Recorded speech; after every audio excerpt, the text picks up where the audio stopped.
Namaskar, good morning and welcome to the class.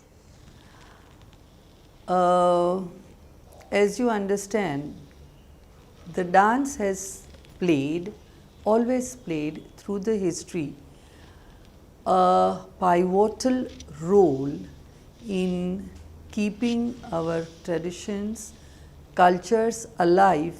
Not only that, it has a thread running which has the common integrity of the whole nations, though apparently the forms look different. So, as part of the national movement, when the arts help us to build our own identity as a nation, the splendid isolation that many of the forms had experienced till then is to be seen. Some of the early institutions like the Gandharva Mahavidyalaya Samstha focused on the pursuit of a single arts, music in the case, and much as the gharanas of music did, and also introduced later dance. There were a few exceptions to the argument of isolation, as in the case the sudden arrival of Bharatanatyam in Vadodara as part of Tanjore Princess Chimnabai's dowry when she married the Maharaja of Baroda, Sayajirao Gaikwad III in 1883. But the same coming up of Baroda, dance to Baroda, prompted the Sayajirao Gaikwad, who was a great votary of females' education and arts, to start a Sangeet Shala, and later which developed in the university the College of Indian Classical Music, Dance and Drama in 1949 as part of the MS University, the first university to introduce Kathak, Bharatanatyam, sitar, violin, vocal, theatre, all as an institution, as an art education. And there were, however, some other cultural institutions that were also pushing the artistic renaissance. Tagore's Vishwabharati at Shantiniketan, built in 1921 out of the purse that he received as part of the Nobel Prize. Vishwabharati was built as a reaction of the Western education that Tagore encountered when he was studying in England. Tagore offered an alternative model in the vision and life of Shantiniketan. A close relationship with nature and the arts was its mainstay. Tagore was a painter, a poet, a musician when he came to dance. It was in a way his last engagement with an artistic discipline. Thus, he had a mature, open-minded and sagacious approach to it. He had already written extensively on it, Chitrangada, Natir Puja and such. By the time he began practice of dance, he recognized that it was a very creative way of getting women involved in a public role. Thus, for him, the spirit was more important than the rules and regulations of any style, as the spirit freed with rules and regulations shackle. That is why the Vishwabharati dancing style does not clearly prescribe to any form, accounting for why the dance of Shantiniketan has a free-flowing feel to it, and now it is getting recognized as Ravindra Nrityam. So, you can see that in early 1900, two great advocatories of women's education and arts. Sayajirao Gaikwad and Ravindranath Tagore helped build institutions which promoted, supported arts and arts education. Other institutions that were affecting a renaissance in the arts were Kerala Kala Mandalam, built in 1930 with the poet Vallathol and Mannakulam Mukunda Raja as the co-founders, and Rukmini Devi's Kalakshetra, built in 1936, that were encouraging the arts to come close in a creatively salubrious environment. For instance, in 1940, Kathakali Asan T.K. Chandu Panikar joined Kalakshetra and taught many, including V.P. Dhananjayans. Since then, in the ballets produced by Kalakshetra, one of the flavors is Kathakali. Similarly, in Shantiniketan, it was Manipuri dance that found a new location, left an indelible mark on the dance cultures associated with Gurudev Rabindranath Tagore. Interestingly, in the initial years, the Manipuri teachers of Shantiniketan came via the Tripura route and not directly from Manipur. Apart from Manipuri, Shantiniketan hosted Kathakali and Mohiniyattam from Kerala. As a result of his overseas travels, Tagore was also acquainted with Kandyan, Javanese and Balinese dances, elements of which he was able to incorporate in the Shantiniketan dancing style. The Ceylonese dance was formally taught at Shantiniketan. After traveling the world and having tasted international fame with his Uday Shankar troupe of Hindu dancers that did a hard to pinpoint to any one known dance style, it was in 1938 that he finally made India as his base and established the Uday Shankar India Cultural Center at the Himalayan village of Simtola, 3 kilometers from Almora in what is now known as Uttarakhand. Here he invited Shankaran Nambundri for Kathakali, Kandappa Pillai for Bharatanatyam, Amobi Singh for Manipuri, and Alauddin Khan, his brother's guru, known for his Catholic approach to teaching, for music. A large ensemble of performers were drawn to this Selvian setting where the best masters came together to create possibly India's first multi-style training center. The center had become and some commonalities with Tagore's Vishwabharati in the closeness to nature and a non-restrictive creative environment. The Uday Shankar Center, however, closed after 4 years in 1942 due to a problem and paucity of funds. But its place in history cannot be ignored, for it was the first time that different dance forms were living and working so close together. The work that thus emerged was described as renaissance of sorts and helped free the Indian cultural mind to some extent. It would appear that it was for churning that was happening at the Uday Shankar Center at Simtola that these lines were written.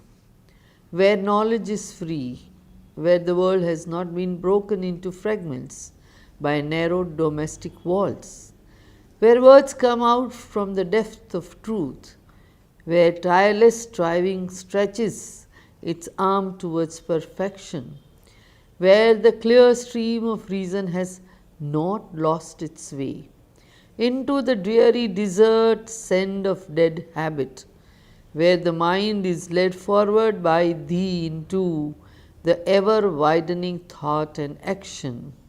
This is, as you all should be knowing, the poem, the famous poem of Rabindranath Tagore titled Where the Mind is Without Fear.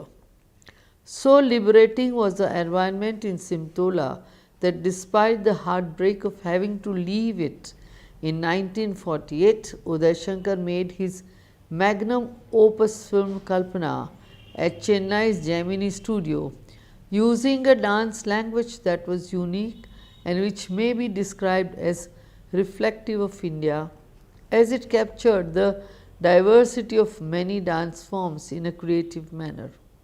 Even as the new nation was being created, this creative language of dance that he was using seemed reflective of the process. Inspired by the idea of a multi-art center, some of the centers that came up in the post-independent India took on multiple arts profile and became associated with revival of those arts that were seeing poorer days or were even languishing. Though they picked up such arts in an opportunistic manner, in which the sense when they were provided grants or when a practitioner was available to lead the department, their work soon bore the impression of the many streams of dance. Many of these centers were located in Delhi, that was fast becoming a cultural capital of the country. The case of Shri Ram Bharatiya Kendra is an example. Set up originally in 1947 as Jhankar, it became a formal school in 1952. Under the guidance of Sumitra Charatnam, it attracted the finest talent. Amongst those who came and who got associated with the Kendra in the initial years were Pandit Shambhu Maharaj and Pandit Birju Maharaj for Kathak, who created some magnificent work to the music of Dagar brothers, who were also here. Soon the Kendra was to add on Kathakali and Mayurbhanj Chhau sections.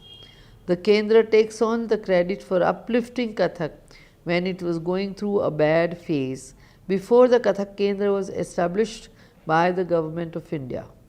It was able to give the Mayurbhanj Chhau a fresh lease of life, and with these diverse inputs ended up creating a series of dance dramas or ballets that showcase them. The first such major experiment that the Kendra created was Ramleela, that is now an institution as it gets performed annually. The first production took place in 1957. The script was written by Hindi poet Ramdhari Singh Dinkar, with lights designed by Tapas Sen and Inder Razdan. Uday Shankar's colleague, dancer Narendra Sharma, was a principal dancer along with his wife Jayanti Sharma. None other than the Prime Minister of India inaugurated it.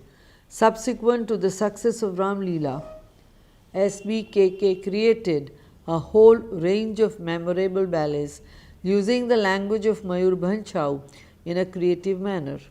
Soon the Ramleela too began to bear the impress of the various departments of dance styles that the Kendra opened. Dance and energy and kinetics are contagious after all. In the early years of nation, the arts, particularly dance, was used as a tool for diplomacy. Around the same time, before visiting dignitaries at Rashtrapati Bhavan, a tradition began of showcasing the arts of India, particularly the classical arts of India. Thus, 10 to 15 minutes piece were presented by different artists. Some of the artists themselves performed more than one dance in an evening, as they had taken training for few items in many styles. Shanta Rao, Indrani Rahman, Vaijayantimala Bali, Yamini Krishnamurti are all coming to mind. These dancers would perform at least two, if not more, styles in every performance.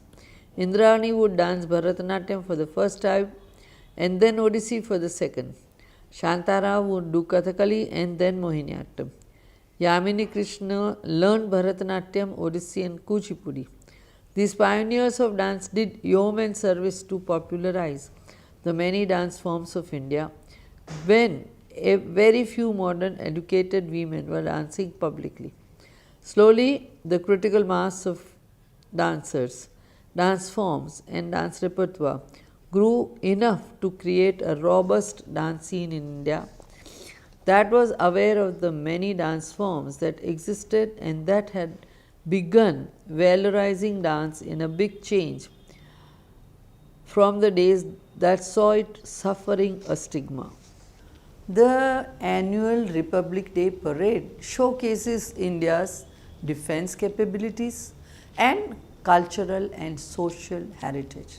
This is a rare case of Ministry of Defense managed endeavor which includes so much culture, albeit all moving at the pace of military boots and to military precision. With dancing troops coming from different states, from NCC battalions and from local schools, with fascinating imaginative state floats often carrying the dancers as signifiers of the culture, and the accompanying Republic Day folk dance festival with almost 1,000 dancers each evening herded in expertly by the baton of a show choreographer. One encounters the Union of India. For years, this event has been sensitized Indians to the diversity of India's cultural scope. However, the parade has played an intuitive and transformative role in the dances that it carries along. Firstly, by decontextualizing them and then by altering the choreographic patterns of the dances into predominantly straight line patterns as the columns and rows of dancers, all of whom wear shoes, move in step with the soldiers and members of the police and paramilitary forces. You can see the Garba dancers who dance in circles, going in lines, and the form has the vibrancy to carry, but the circle has its own significance.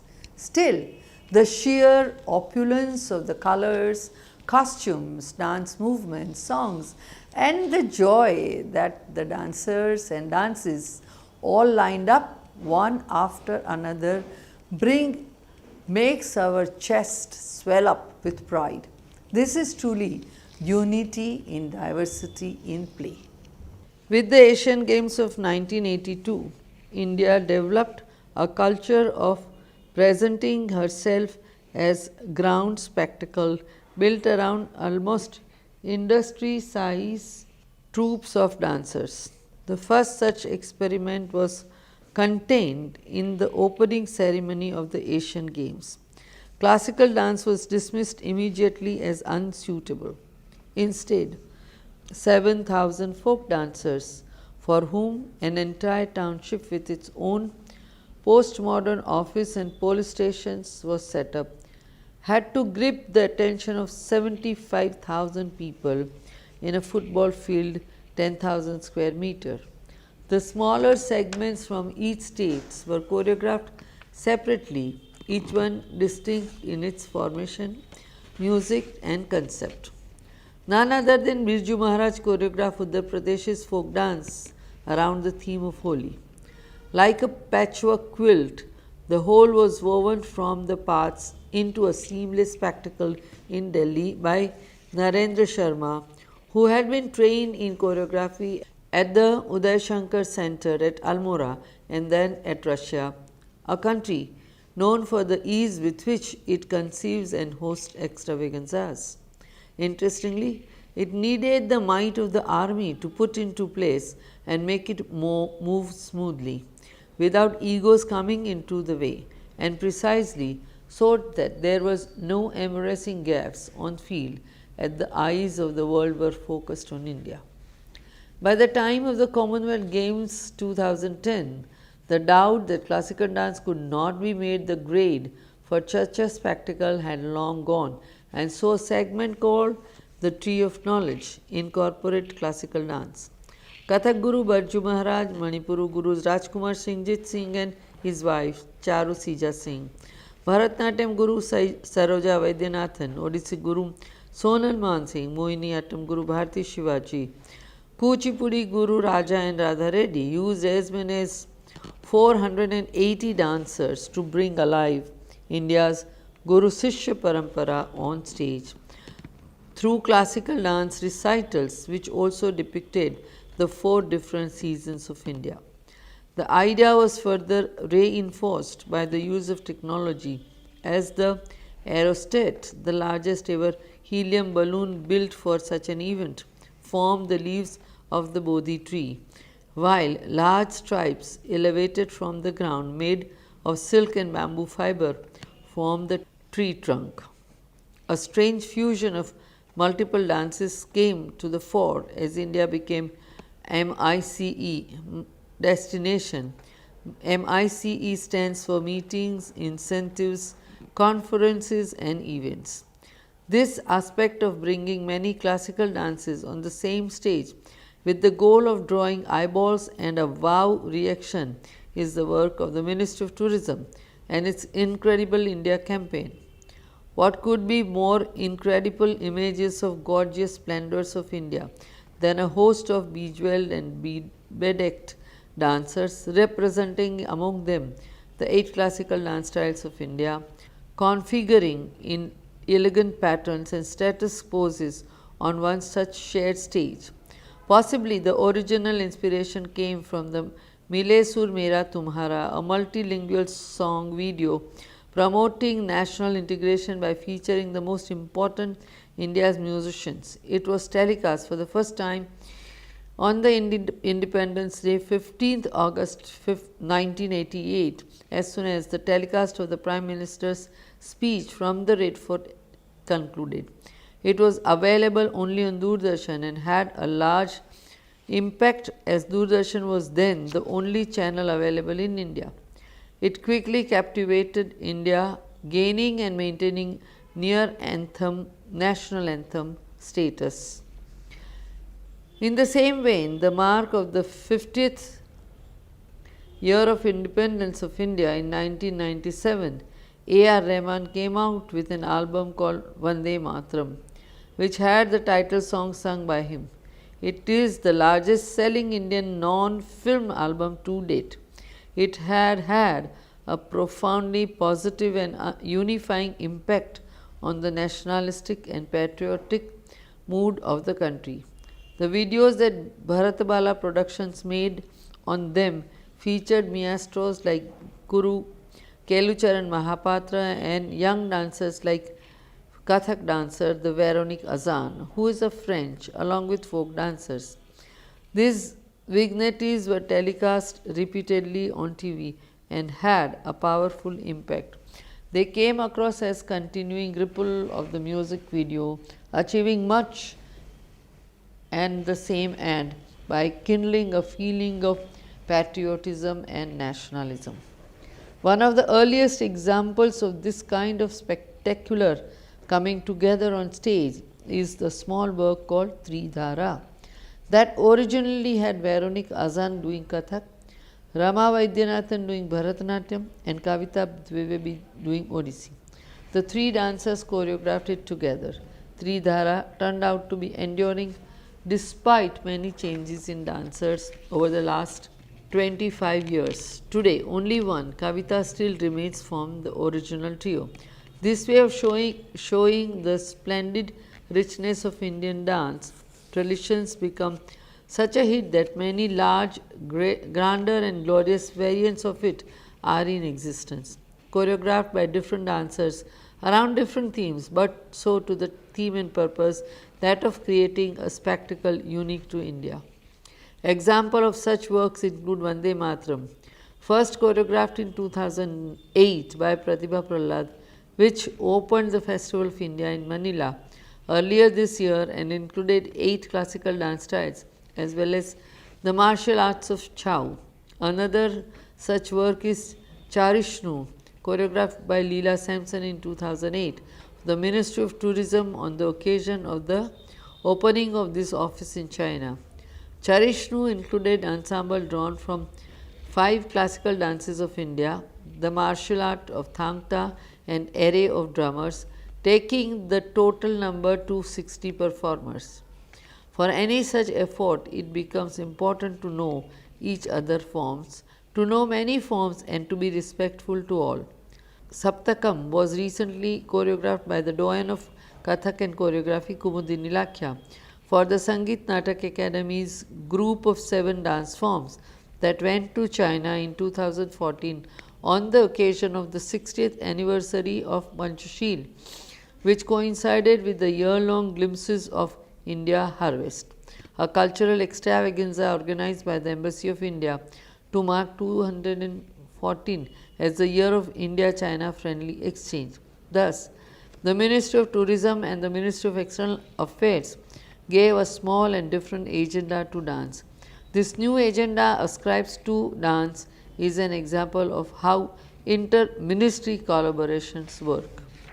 One of the finest examples of how the soft power of the dance and arts was used in a hard-nosed way to push for an economic benefit was contained in the Make in India initiative of Prime Minister Mr. Narendra Modi, launched in last couple of months back in Germany in presence of Mr. Modi and Ms. Merkel.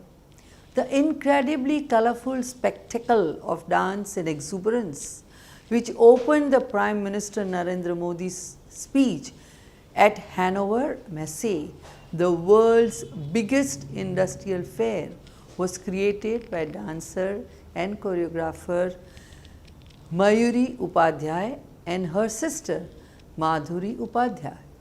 Mayuri, who is trained in Bharatanatyam, Kathak, Odissi, Kalaripayattu, folk and modern dance, is the principal choreographer of the dance company Nritya Rutya Dance Collective and has also choreographed for the Kannada film industry.